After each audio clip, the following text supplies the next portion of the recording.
Se na sua igreja você tem uma mulher que é pastora, então você não tem um pastor. Ela está em desobediência a Deus. Olha, uma mulher não pode ser pastora. Ele precisa ter um texto bíblico para afirmar isso. Quando a gente volta para os tempos bíblicos, percebe que a liderança espiritual sempre teve o formato bem definido. Pastores, presbíteros e líderes que eram homens chamados para ensinar, proteger e conduzir o povo de Deus.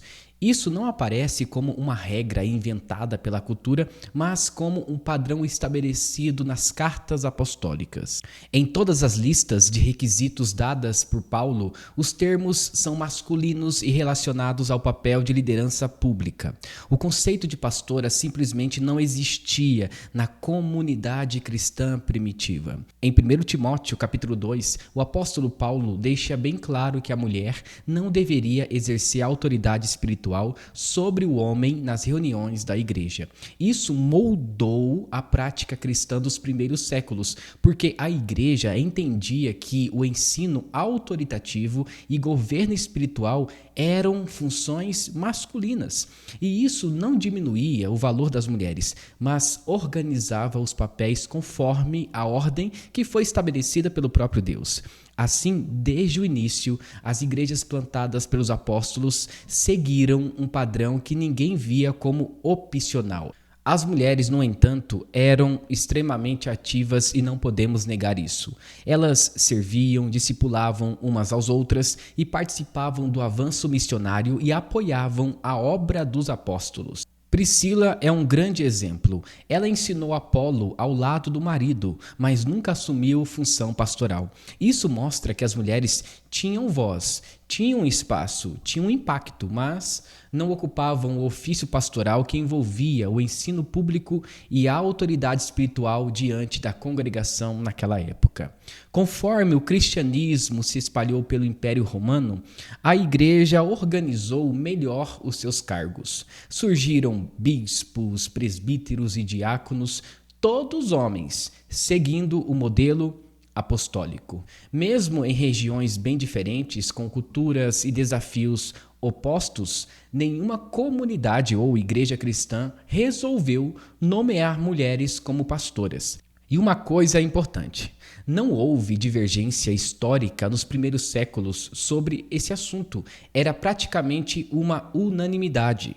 Os pais da igreja reforçaram essa prática da liderança masculina. Clemente, Inácio, Irineu e Tertuliano, todos eles escreveram muitas coisas sobre liderança espiritual, mas sempre usando termos masculinos, sempre vinculados ao modelo das cartas do apóstolo Paulo. Eles acreditavam que mudar isso seria romper com uma ordem criada por Deus. E é interessante notar que mesmo quando surgiram movimentos mais místicos ou grupos radicais, nenhum colocava mulheres no cargo pastoral. O padrão continuou firme por muitos séculos. Na Idade Média, quando a igreja se estruturou ainda mais, a situação permaneceu idêntica, o ensino continuava somente com os homens. As funções clericais, como o ensino, celebração, direção espiritual, eram todas exercidas por homens. As mulheres tinham uma influência enorme em obras sociais, educação e também espiritualidade monástica, mas sem assumir o ofício pastoral. E essa distinção continuou clara por muitos séculos e não houve nenhum tipo de mudança. Isso demonstra que a igreja via valor na liderança feminina, mas não na função pastoral, que exigia ensino público e governo sobre os homens, algo reservado aos presbíteros. Quando a gente chega na Reforma Protestante, a gente vê um movimento completamente disposto a questionar tradições erradas. Lutero e Calvino corrigiram doutrinas, confrontaram abusos e reformaram praticamente a teologia, que anteriormente estava errada em alguns requisitos. Mas, mesmo dando uma nova tônica a essa teologia ou estrutura da igreja, eles nunca mexeram no pastorado masculino. Para os reformadores, a Bíblia era clara demais sobre isso. Então, essa liderança pastoral deveria seguir o padrão apostólico, e esse padrão era masculino. As confissões protestantes reforçaram ainda mais esse tipo de pensamento ou compreensão. Documentos como a Confissão de Westminster descrevem os ofícios da igreja usando sempre linguagem masculina. E não era por machismo, mas por fidelidade às escrituras. Então, a ordenação feminina não era nem cogitada. Ninguém discutia isso porque era ponto pacífico. Pastorado era masculino. Então, a igreja simplesmente manteve a prática bíblica, só que com o tempo isso foi mudando. Do século XVI até o XIX, mesmo com muitas mudanças que aconteceram no mundo, sociais e tudo mais, a igreja continuou firme nessa posição. A revolução industrial e o surgimento de universidades e a ampliação do papel das mulheres na sociedade não alteraram a prática eclesiástica. Mulheres pregavam em reuniões informais, lideravam ministérios, oravam, visitavam enfermos, mas não ocupavam o ofício pastoral. Isso permaneceu como o padrão histórico por quase 2 milênios. A virada acontece quando o mundo ocidental entra num período de profunda transformação social. As mulheres começam a trabalhar fora de casa, ganham um espaço político, lutam por direitos civis e conquistam o direito do voto. O cenário cultural muda radicalmente. Nesse contexto, surge o feminismo moderno. Pensadoras começaram a questionar não apenas o papel da mulher, mas a estrutura inteira da sociedade.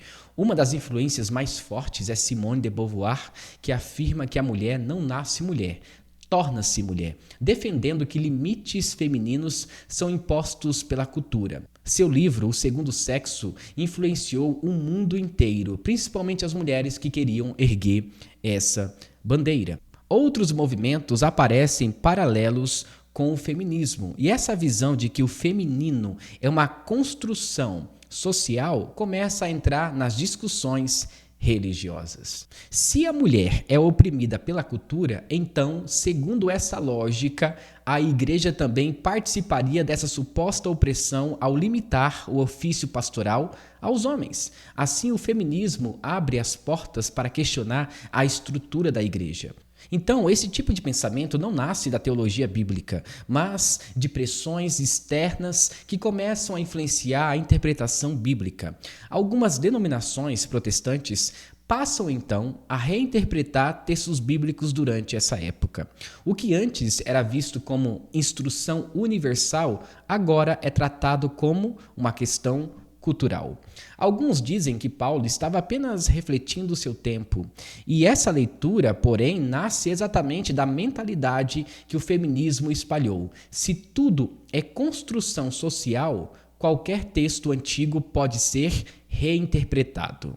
Então, essa mudança não vem da igreja histórica, mas da cultura do século XX. Nos anos de 1950 e 60, surgem as primeiras ordenações oficiais de mulheres em algumas igrejas ocidentais.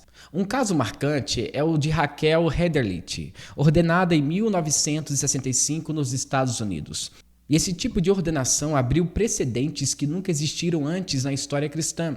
A partir daí, várias denominações liberais adotaram a ordenação feminina, mas, anteriormente, já havia ordenação feminina em alguns países. Mas, sempre dentro de países onde o feminismo já havia transformado a mentalidade geral, essa é a verdade. Ao mesmo tempo, teólogos conservadores começaram a alertar que a igreja estava substituindo padrões bíblicos por pressões culturais. John Piper, por exemplo, afirma que chamar a mulher de pastora é enganoso e imprudente, porque o termo bíblico para pastor envolve autoridade espiritual, ensino público e liderança sobre os homens, funções que a Bíblia reservou somente ao presbítero. O pastor John Piper afirma que o termo grego poimen sempre aparece vinculado ao papel de supervisão e governo da igreja. Em nenhum momento da escritura esse termo é aplicado a mulheres no contexto de liderança espiritual. Assim, a ordenação feminina não seria uma evolução natural, mas uma ruptura com o ensino apostólico. Segundo essa visão, que eu também concordo, a igreja não pode moldar seus ofícios conforme o mundo muda. Porque não é a cultura que deve moldar a Bíblia, é a Bíblia que deve moldar a cultura em que nós vivemos.